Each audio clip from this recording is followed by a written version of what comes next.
la ya'sunallaha ma amarahum wa yaf'aluna ma yu'marun. Mereka, para malaikat, tidak pernah bermaksiat kepada Allah, dan sebaliknya mereka senantiasa menjalankan apa yang diperintahkan kepada mereka. Karena itulah maka nggak ada satu malaikat pun yang pernah bermaksiat kepada Allah Subhanahu wa Ta'ala. Tidak ada satu pun dari para malaikat yang pernah melanggar apa yang diperintahkan oleh Allah Subhanahu wa Ta'ala. Semua para malaikat, mereka adalah aulia Allah. Mereka muslimun, mereka beragama Islam, dan mereka senantiasa taat kepada Allah Subhanahu Pak, wa Ta'ala. Karena itu, ya jika ada kisah yang menjelaskan bahwa ada malaikat yang bermaksiat kepada Allah, maka dipastikan kisah tersebut adalah kisah yang bohong. Ada sebagian yang menceritakan tentang kisah Harut Marut. Mereka mengatakan bahwa Harut dan Marut pernah bermaksiat. Keduanya malaikat yang turun ke bumi kemudian bermaksiat, berzina, mabuk, kemudian membunuh. Ini adalah sesuatu yang bertentangan dengan Al-Quran. Al-Quran sudah jelas menyebut para malaikat itu la ya'sunallaha ma amarahum wa yaf'aluna ma yu'marun. Yang benar adalah bahwa malaikat Harut dan Marut memang diperintahkan oleh Allah Subhanahu wa Ta'ala turun ke bumi. Tetapi tujuannya untuk mengajarkan kepada manusia perbedaan antara sihir dan mukjizat. Ini terjadi di masa Nabi Sulaiman alaihi salam. Jadi malaikat Harut dan Marut adalah dua malaikat Allah yang mulia, yang dimuliakan oleh Allah, yang taat kepada Allah, tidak pernah bermaksiat kepada Allah Subhanahu wa Ta'ala. Tetapi keduanya turun ke bumi diperintah oleh Allah untuk menjelaskan kepada umat manusia tentang perbedaan antara mukjizat dan sihir. Hadirin para peserta yang dirahmati oleh Allah Subhanahu wa Ta'ala. Kemudian para malaikat ini, mereka adalah hamba-hamba Allah yang diciptakan dari cahaya. Rasulullah Shallallahu Alaihi Wasallam bersabda, "Khuliqatil malaikatu min nur, wa khuliqal jannatu min marijim min nar." Para malaikat itu diciptakan dari cahaya, sedangkan jin itu diciptakan dari api. Berdasarkan hadis ini jelas bagi kita bahwa para malaikat itu diciptakan dari cahaya. Berbeda dengan jin yang diciptakan dari api, berbeda dengan manusia yang diciptakan dari tanah atau dari air mani yang berasal dari saripati tanah. Nabi Adam alaihissalam diciptakan langsung dari tanah, sedangkan keturunannya seperti kita diciptakan dari air mani yang berasal dari saripati tanah. Hadirin yang dirahmati oleh Allah Subhanahu wa Ta'ala. Sehingga para malaikat ini adalah ajsamun nuraniyah. Para malaikat itu berupa jisim yang sebangsa cahaya. Sehingga sebagaimana cahaya itu adalah jisim latif. Jisim latif artinya jisim yang tidak bisa disentuh dengan tangan. Sebagaimana di tempat kita ada cahaya, kita nggak bisa menyentuhnya karena dia adalah jisim latif. Para malaikat, mereka juga ajsamun nuraniyah latifah. Mereka adalah jisim-jisim yang tercipta, yang diciptakan oleh Allah dari cahaya, dan mereka adalah jisim-jisim latif yang tidak bisa disentuh dengan tangan. Hadirin rahimakumullah. Para malaikat laisu dzukuran wa laisu inathan. Para malaikat itu bukan laki-laki dan juga bukan perempuan. Tidak boleh kita meyakini bahwa para malaikat itu perempuan. Orang yang meyakini bahwa para malaikat itu perempuan, maka mereka adalah orang-orang yang kafir. Sebagaimana disebutkan di dalam Al-Quran. Allah Subhanahu wa taala berfirman, "Innal ladzina la yu'minuna bil akhirati la yusammunal malaikata tasmiyatal unsa." Sesungguhnya orang-orang yang tidak beriman kepada akhirat, mereka menamakan para malaikat dengan perempuan. Dan ini keyakinan dari orang-orang Yahudi. Orang-orang Yahudi mereka mengatakan bahwa para malaikat adalah anak-anak perempuan Allah Subhanahu wa taala.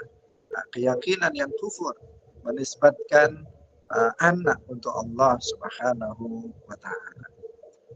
Hadirin rahimakumullah, karena para malaikat itu bukan laki-laki dan juga bukan perempuan, maka para malaikat ini la yatanakahun. Mereka tidak saling menikah satu dengan yang lainnya.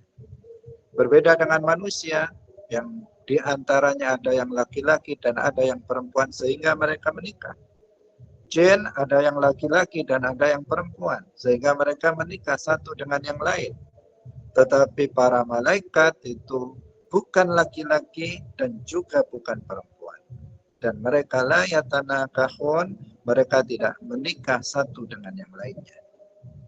Wala yatanasalun, para malaikat itu tidak beranak pinak. Mereka tidak beranak pinak, mereka diciptakan oleh Allah Subhanahu wa taala tidak melalui proses beranak pinak. Berbeda dengan manusia. Manusia dulu yang diciptakan pertama kali Nabi Adam alaihissalam, kemudian istrinya Hawa, kemudian keduanya menikah. Dari pernikahan itu melahirkan keturunan sehingga sekarang manusia dalam jumlah yang sangat besar. Jin dulu juga hanya iblis dan istrinya, kemudian mereka kemudian beranak pinak sehingga menjadi jumlah yang sangat besar. Para malaikat, mereka bukan laki-laki, mereka bukan perempuan, mereka tidak saling menikah, dan mereka tidak beranak pinak. Meskipun demikian, para malaikat adalah makhluk Allah yang jumlahnya paling banyak. Jumlah para malaikat lebih banyak dari kerikil yang ada di muka bumi ini. Jumlah para malaikat lebih banyak dari tetesan air hujan. Jumlah para malaikat lebih banyak dari jumlah dedaunan. Jumlah para malaikat lebih banyak dari bebatuan yang ada di muka bumi ini. Para malaikat adalah makhluk yang paling banyak jumlahnya. Allah Subhanahu wa taala di dalam Al-Qur'an berfirman, "Wa ma ya'lamu junuda rabbika illa hu." Wa ma ya'lamu junuda rabbika, dan tidak ada yang mengetahui jumlah tentara Tuhanmu, yakni jumlah para malaikat, illa huwa, kecuali hanya Allah Subhanahu wa taala. Hanya Allah yang mengetahui jumlah para malaikat. Di atas langit yang 7 itu penuh sesak dengan para malaikat. Di langit pertama, langit kedua, ketiga, keempat, kelima, keenam, ketujuh, di sana penuh dengan para malaikat. Karena memang para malaikat, mereka adalah ahlus sama. Para malaikat adalah penduduk langit. Kalau kita manusia penduduk bumi, jin penduduk bumi, binatang penduduk bumi, para malaikat mereka adalah ahlus sama. Mereka penduduk langit.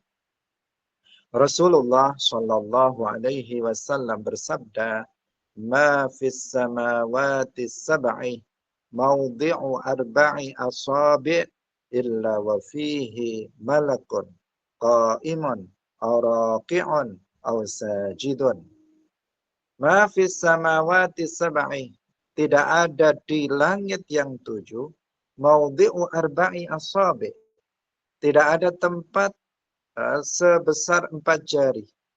Illa wa fihi, kecuali di tempat itu ada malaikat. Di langit yang 7. Tidak ada tempat 4 jari pun yang kosong kecuali di situ ada malaikat yang beribadah, menjalankan sholat, beribadah kepada Allah Subhanahu wa taala. Yang ketika Rasulullah Mi'raj, Rasulullah melihat mereka, ada yang sedang berdiri, sholat, ada yang sedang rukuk, sedang sujud. Mereka menjalankan sholat di langit yang 7. Karena itulah maka nggak boleh dikatakan Allah itu bertempat di langit. Karena langit adalah tempat tinggal dari para malaikat. Seseorang yang meyakini Allah tinggal di langit, maka telah menyerupakan Allah dengan para malaikat. Seakan-akan mereka mengatakan Allah berdesak-desakan dengan para malaikat. Bukankah tadi dalam hadis dikatakan nggak ada tempat 4 jari pun, kecuali di situ ada malaikat. Nah, maka akidah yang mengatakan Allah bertempat di langit adalah akidah yang rusak karena menyerupakan Allah dengan makhluknya, sementara kita meyakini laisa kamitslihi syai', Allah tidak serupa dengan sesuatu pun dari makhluknya. Hadirin rahimakumullah, jadi para malaikat adalah makhluk yang paling banyak jumlahnya. Di atas langit ke-7 ada namanya Baitul Ma'mur, semacam Ka'bah di bumi. Para malaikat setiap hari masuk ke Baitul Ma'mur untuk beribadah kepada Allah Subhanahu wa taala. Berapa jumlah para malaikat yang masuk ke dalamnya setiap hari? Ada 70.000 malaikat yang masuk ke dalam Baitul Ma'mur setiap harinya. Mereka para malaikat yang hari ini sudah masuk ke Baitul Ma'mur, 70.000 malaikat itu tidak akan pernah kembali lagi pada hari berikutnya. Para malaikat yang 70.000 malaikat yang sudah masuk ke Baitul Ma'mur hari ini, selamanya nggak masuk lagi ke Baitul Ma'mur. Besok 70.000 malaikat yang lain, besoknya lagi 70.000 malaikat yang lain, besoknya lagi 70.000 malaikat yang lain, sampai dengan hari ini setiap hari 70.000 malaikat masuk ke dalam Baitul Ma'mur. Tidak terbayangkan berapa jumlah para malaikat itu. Sangat banyak sekali jumlah para malaikat. Kemudian juga di sekitar Arsy, para malaikat mereka tawaf mengitari Arsy, yang jumlahnya hanya Allah Subhanahu wa taala yang mengetahuinya. Karena itulah maka di dalam Al-Qur'an tadi Allah Subhanahu wa taala berfirman, "Wa ma ya'lamu junuda rabbika illa hu." Tidak ada yang mengetahui jumlah tentara Tuhanmu kecuali hanya Allah Subhanahu wa taala. Hadirin yang dirahmati oleh Allah Subhanahu wa taala. Kemudian para malaikat ini mereka memiliki sayap. Mereka adalah makhluk Allah yang bersayap, memiliki sayap. Sebagian malaikat ada yang memiliki 2 sayap. Ada yang memiliki 3 sayap. Ada yang memiliki 4 sayap. Bahkan ada yang memiliki sampai 600 sayap. Bahkan ada yang memiliki lebih dari itu. Ini seperti yang dijelaskan di dalam Al-Quran. Allah Subhanahu wa ta'ala berfirman, Alhamdulillahi fatiris samawati wal ardi ja'ilil malaikati rusula uli ajnihatin. Uli ajnihatin yang mereka itu memiliki sayap. Masna, 2 sayap. Wa thulatha, 3 sayap. Wa ruba', dan 4 sayap. Wa yazidu fil khalqi ma yasha. Innallaha ala kulli syai'in qadir. Yang menunjukkan bahwa sebagian dari para malaikat itu memiliki sayap lebih dari itu. Malaikat Jibril alaihissalam, salah satu pemimpin dari para malaikat, itu memiliki 600 sayap. Satu sayapnya dikibarkan, maka seluruh ufuk timur dan barat tertutup oleh sayap malaikat Jibril. Menunjukkan betapa besarnya malaikat Jibril alaihissalam. pernah di masa umat sebelumnya ada umat yang diazab dengan malaikat Jibril mengangkat dengan sayapnya suatu kampung sampai mendekati langit, kemudian dijatuhkan, dibalik dengan dijatuhkan kembali. Hadirin yang dirahmati oleh Allah Subhanahu wa Ta'ala. Itulah para malaikat di antara sifat-sifat mereka. Wajib bagi kita untuk meyakini. Rasulullah Shallallahu Alaihi Wasallam pernah melihat wujud asli dari malaikat Jibril alaihissalam. Beliau melihat wujud asli malaikat Jibril 2 kali. Pertama, ketika beliau berada di Ajiyat, sebuah tempat dekat Masjidil Haram. Ketika itu Jibril alaihissalam mengatakan kepada Rasulullah, jika kamu ingin mengetahui wujud asliku, berdoalah kepada Allah. Memintalah kepada Allah agar diperlihatkan wujud asliku. Kemudian Rasulullah Shallallahu Alaihi Wasallam berdoa kepada Allah, meminta agar bisa melihat wujud asli malaikat Jibril. Maka kemudian dikabulkan, dan Rasulullah Shallallahu Alaihi Wasallam ketika itu melihat Jibril dengan 600 sayapnya, yang apabila satu sayap dikibarkan, maka seluruh ufuk timur dan barat itu tertutup. Ketika itu Rasulullah Shallallahu Alaihi Wasallam beliau pingsan, karena Rasulullah Shallallahu Alaihi Wasallam takjub dengan kekuasaan Allah Subhanahu Wa Taala. Baru pertama itu Rasulullah melihat wujud asli dari Jibril. Yang kedua kalinya Rasulullah Shallallahu Alaihi Wasallam melihat Jibril alaihissalam ketika Mi'raj. Ketika di langit yang ketujuh, Rasulullah melihat kembali yang kedua kalinya wujud asli malaikat Jibril, dan Rasulullah Shallallahu Alaihi Wasallam kali ini tidak pingsan. Karena sebelumnya Rasulullah Shallallahu Alaihi Wasallam telah pernah melihatnya. Hadirin yang dirahmati oleh Allah Subhanahu Wa Taala. Kemudian para malaikat ini qad yatasyakkalun. Para malaikat ini terkadang mereka merubah wujudnya menjadi wujud yang lainnya. Terkadang mereka merubah wujudnya menjadi manusia, seorang laki-laki dalam bentuk seorang laki-laki yang tampan. Bukan menjadi laki-laki, tetapi secara zahir terlihat dia laki-laki. Tapi sebenarnya dia bukan laki-laki, karena dia tanpa alat kelamin laki-laki. Wujud casingnya di luar seperti laki-laki, tetapi dia tetap malaikat yang bukan laki-laki dan juga bukan perempuan.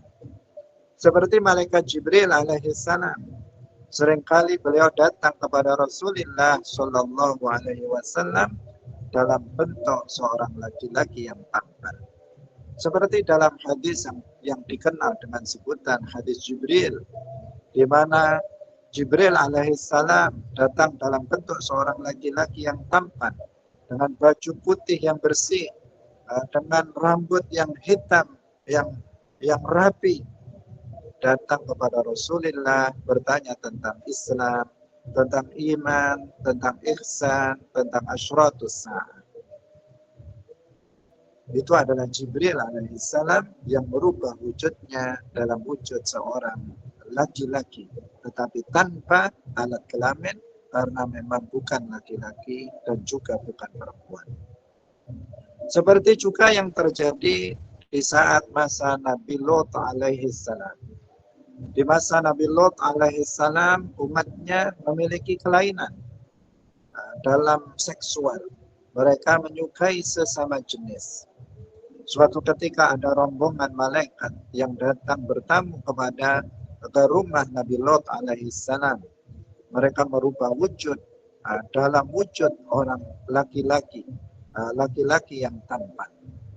Melihat tamu Nabi Lot alaihissalam yang tampan-tampan itu, kemudian umatnya mereka rame-rame datang kepada Nabi Lot meminta agar laki-laki itu diserahkan kepada mereka. Nabi Lut khawatir dengan keselamatan tamunya, tetapi para tamu itu kemudian menjelaskan bahwa mereka adalah para malaikat Allah, agar Nabi Nuh alaihissalam tidak takut dan tidak khawatir. Hadirin yang dirahmati oleh Allah Subhanahu wa taala, para malaikat tidak pernah merubah wujud dalam bentuk seorang perempuan. Para malaikat juga tidak pernah merubah wujud dalam bentuk-bentuk lain yang buruk. Tetapi para malaikat mereka merubah wujud dalam bentuk-bentuk yang baik. Tidak ada yang merubah wujudnya menjadi seekor ular atau seekor anjing, tidak ada. Berbeda dengan jin yang terkadang mereka merubah wujudnya dalam bentuk perempuan, dalam bentuk jin, dalam bentuk anjing, dalam bentuk babi, dalam bentuk ular dan sebagainya. Para malaikat tidak. Para malaikat tidak seperti mereka. Jika mereka merubah wujud, maka merubah wujud dalam bentuk yang baik. Hadirin yang dirahmati oleh Allah Subhanahu wa taala. Kemudian para malaikat ini mereka itu diberikan tugas-tugas wazifah oleh Allah Subhanahu wa taala. Sebagian malaikat ada yang ditugaskan untuk menyampaikan wahyu seperti malaikat Jibril alaihissalam. Ada yang ditugaskan untuk mencabut nyawa seperti Azrail. Ada yang ditugaskan untuk menanyai orang di dalam kubur seperti Munkar dan Nakir. Ada yang ditugaskan untuk mencatat amal kebaikan dan keburukan seperti Atid dan Raqib. Raqib dan Atid. Ada yang diperintahkan untuk membagi rezeki. Ada yang diperintahkan untuk mengatur hujan. Ada yang diperintahkan untuk menumbuhkan tumbuh-tumbuhan. Ada yang diperintahkan menjaga surga, menjaga neraka, dan seterusnya. Fal mudabbirati amra. Mereka adalah makhluk Allah Subhanahu wa taala yang diutus untuk mengatur sebagian alam semesta. Mereka ada yang diperintahkan untuk menghembuskan angin sesuai dengan apa yang telah ditetapkan dan diperintahkan oleh Allah Subhanahu wa taala. Hadirin yang dirahmati oleh Allah Subhanahu wa taala. Itulah beberapa sifat dari para malaikat yang bisa kita ceritakan. Nah, selanjutnya kita buka tanya jawab. Ini mohon maaf, ini di dekat kita ini sedang pertama hujan, kemudian yang kedua ada acara di dekat rumah. Mungkin ada sebagian yang kurang mendengar dengan jelas. Mohon maaf yang sebesar-besarnya. Nah, silakan jika ada pertanyaan.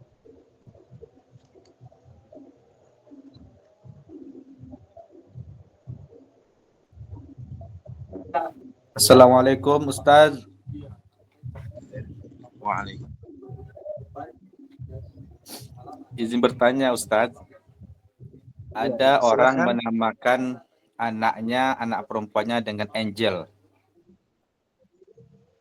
Kalau Angel dalam bahasa Inggris kan memiliki makna malaikat seperti itu Ustaz.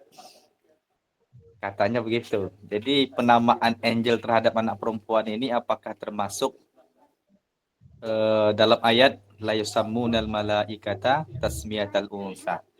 Demikian Ustaz, jazakumullah khairan. Assalamualaikum warahmatullahi wabarakatuh.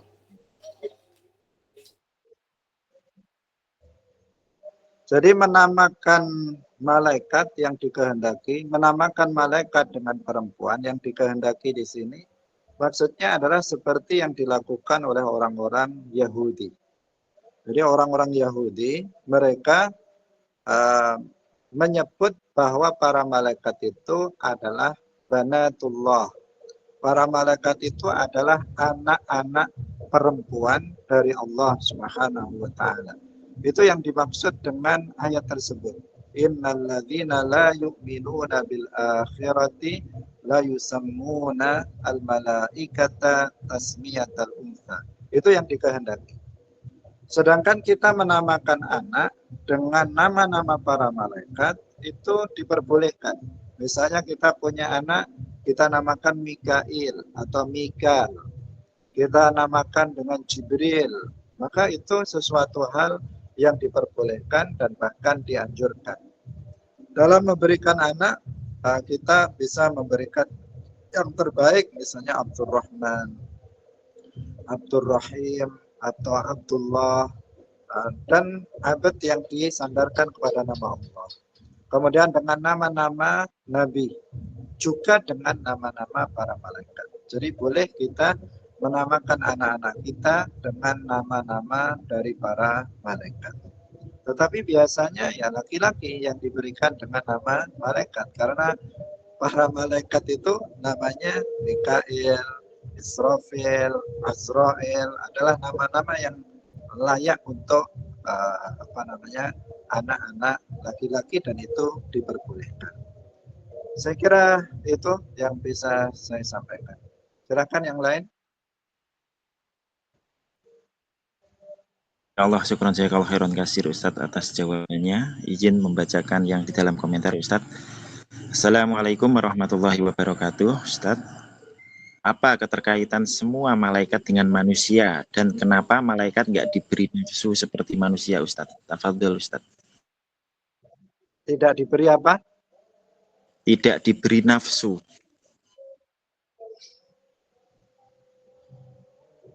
Para malaikat, mereka memiliki ikhtiar. Jadi tidak benar jika dikatakan bahwa para malaikat itu majbur.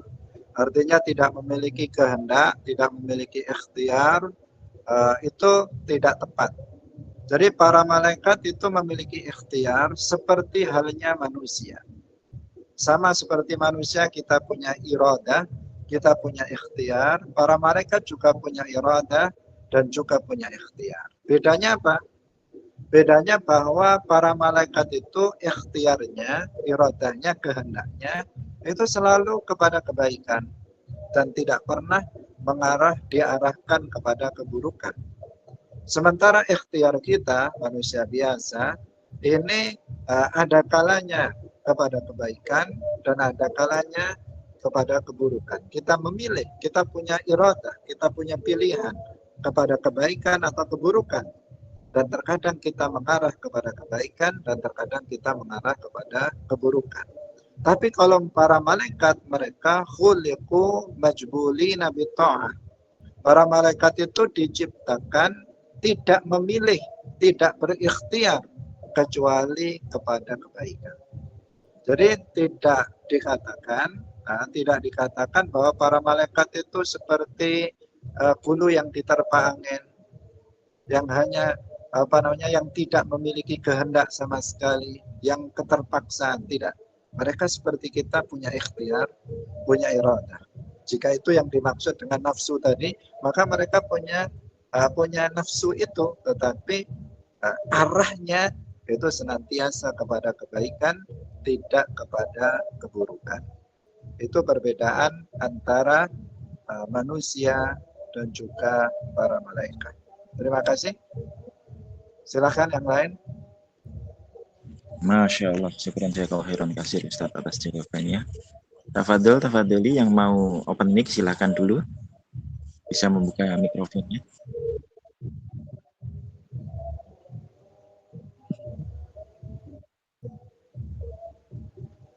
Baik, kalau belum ada, izin membacakan lagi Ustadz.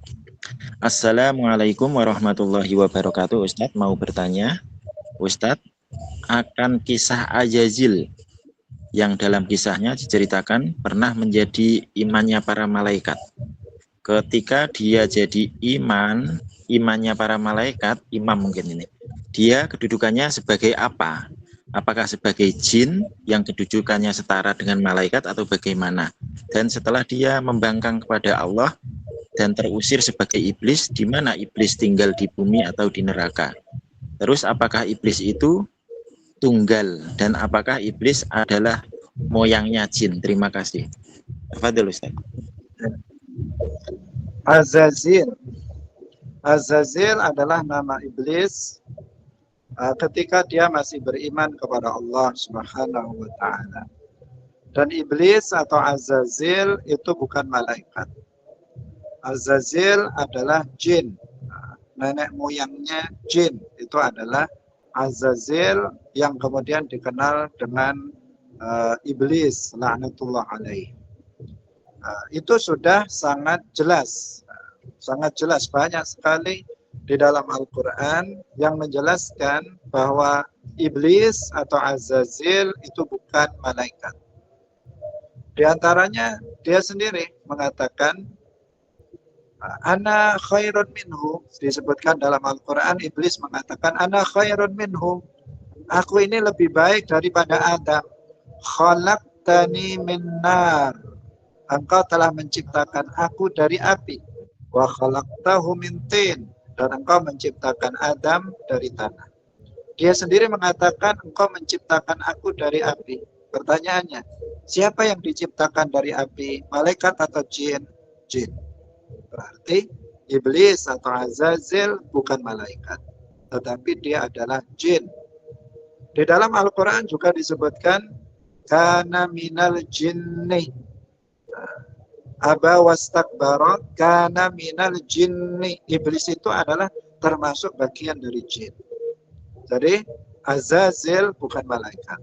Hanya saja Azazil pada awalnya itu di dalam surga bersama para malaikat beribadah kepada Allah Subhanahu wa ta'ala. Dia bukan gurunya para malaikat, dia bukan pembesarnya para malaikat, dia adalah iblis, dia adalah jin yang awalnya muslim beribadah bersama para malaikat di dalam surga. Ketika Allah memerintahkan mereka untuk sujud, wa qulna lil malaikati isjudu, maka ada iblis yang bersama para malaikat itu juga terkhitabi untuk sujud hormat kepada Nabi Adam alaihissalam. Dan ketika dikatakan dalam Al-Quran bahwa dia adalah aba wastakbara, dan dikatakan bahwa dia itu kufur, maka menunjukkan juga bahwa dia bukan malaikat. Karena malaikat seperti yang tadi sudah kita katakan, semuanya muslimun, semuanya mukminun, semuanya aulia Allah, kemudian semua para malaikat la ya'sunallaha ma amarahum wa yaf'aluna ma yu'marun. Jadi jelas di sini Azazil berdasarkan dalil-dalil dari ayat-ayat Al-Quran, iblis bukan malaikat. Karena dia diciptakan dari api. Karena dia memiliki sifat sombong, dia kufur, dan itu bukan sifat malaikat. Kemudian iblis punya istri, kemudian iblis punya anak turun. Sementara kita mengatakan para malaikat laisu dzukuran, laisu inathan. Mereka bukan laki-laki, bukan perempuan. Iblis laki-laki. Dia punya istri, dia punya anak keturunan. Syaitan, para syaitan, para jin itu keturunan dari iblis. Maka dipastikan Azazil nama lain dari iblis, bukan jin, bukan gurunya para malaikat, bukan rajanya para malaikat, tetapi dia adalah jin yang kemudian dia kufur dan keluar dari Islam karena kesombongannya dan karena protesnya dia kepada Allah Subhanahu wa ta'ala. Jadi jika diceritakan, ada yang menceritakan dia itu adalah gurunya para malaikat, maka itu bertentangan dengan Al-Quran. Bertentangan dengan sifat-sifat para malaikat sebagaimana yang telah kita jelaskan berdasarkan ayat-ayat Al-Quran. Silakan yang lain. Syukron jazakallahu khairan katsir Ustaz atas jawabannya. Bisa dipahami ya Kanjeng Lemu? Kalau belum bisa bertanya lagi. Tafadholi yang mau bertanya silahkan. Bisa membuka mikrofon atau Assalamualaikum warahmatullahi wabarakatuh. Waalaikumsalam. Izin moderator, mohon maaf Kiai, nanti moderator atau penyelenggara bisa minta channel YouTube-nya Kiai Asy'ari agar teman-teman bisa membantu untuk subscribe dan share ke teman-teman yang lain. Beliau dari Lembaga Dakwah PWNU Jawa Timur. Itu saja, terima kasih. Baik, terima kasih. Tafadhol Yai Asari, bisa dibantu Bang Lutfi ditulis di kolom komentar biar semuanya bisa melihat membaca. Ya.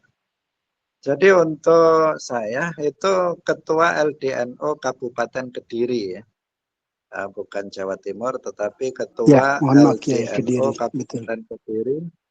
YouTube-nya itu bisa langsung dibuka LDNO Kabupaten Kediri.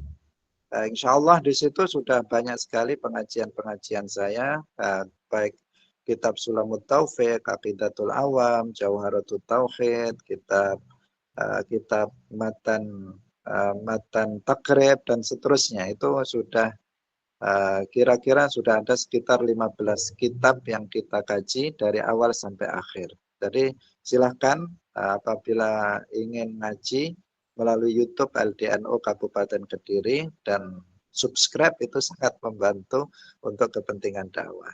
Terima kasih Yai Karim. Iya, mohon maaf Kiai, sudah 2 periode ini Kiai ya.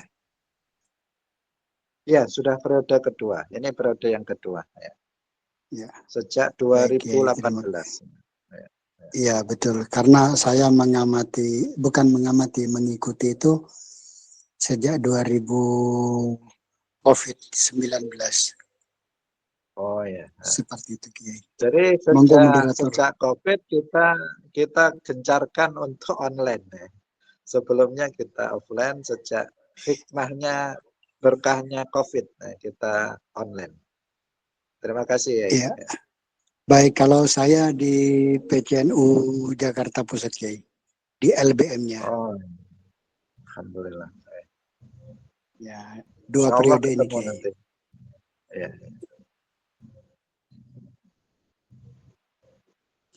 Terima kasih Yai. Ya. Mohon dibantu ya teman-teman, bisa di-subscribe LDNU Kabupaten Kediri ya Yai ya. Iya, iya. Tafadholi yang mau bertanya lagi silahkan bisa open mic atau nulis di kolom komentar sesuai tema dulu ya. Mohon maaf kalau bukan sesuai tema belum bisa saya bacakan.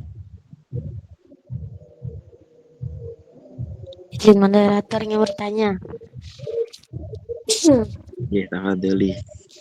Ustadz mau nanya soal ada katanya jin kafir dan jin muslim. Mohon dijelaskan dan di mana tinggal jin muslim itu Ustadz. Ya. Terima kasih. Meskipun pembahasan kita bukan jin, tetapi kita tadi menyinggung masalah jin. Jadi jin memang termasuk umat Rasulullah Shallallahu Alaihi Wasallam, umatud dakwah. Jadi Rasulullah Shallallahu Alaihi Wasallam itu bukan hanya diutus kepada seluruh manusia, tetapi beliau juga diutus untuk kepada seluruh jin. Sehingga Rasulullah berdakwah juga kepada para jin ini, dan dari dakwahnya itu ada di antara para jin itu yang masuk ke dalam agama Islam. Tetapi kita semuanya tidak bisa melihat jin. Kita semuanya tidak bisa melihat jin sebagaimana disebutkan di dalam Al-Quran. Kecuali apabila jin itu telah merubah wujudnya menjadi wujud yang lain. Misalnya merubah wujudnya menjadi ular, atau merubah wujudnya menjadi anjing atau babi misalnya, maka kita bisa melihatnya. Tetapi wujud asli jin kita tidak bisa melihatnya. Perlu yang kita pahami, karena jin itu pertama, kebanyakan mereka itu kafir. Hanya sedikit di antara mereka yang muslim. Mereka yang muslim, kebanyakan mereka adalah fusak. Mereka adalah fasik. Para pelaku dosa-dosa besar. Kebanyakan para jin. Hanya sedikit yang soleh, sedikit yang bertakwa.